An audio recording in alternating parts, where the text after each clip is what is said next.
নমস্কার, হরিওম তারাবিনয় ধার্মিক পরিবারে আপনাদের সকলকে স্বাগত জানাই।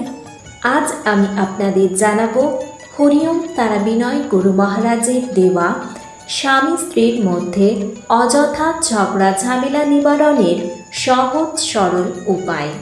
স্বামী স্ত্রীর মধ্যে যদি অযথা ঝগড়া ঝামেলা হয় তাহলে অতি অবশ্যই এই উপায়টি করুন। এর জন্য যে কোনো শুক্লপক্ষের শুক্রবার সাদা গোলাপ গাছের মূল সাদা সুতো দিয়ে ধারণ করুন। স্বামীকে ডান হাতে ধারণ করতে হবে, স্ত্রীকে ধারণ করতে হবে বাম হাতে।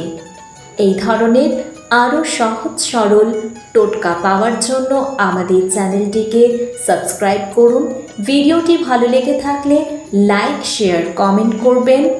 নমস্কার।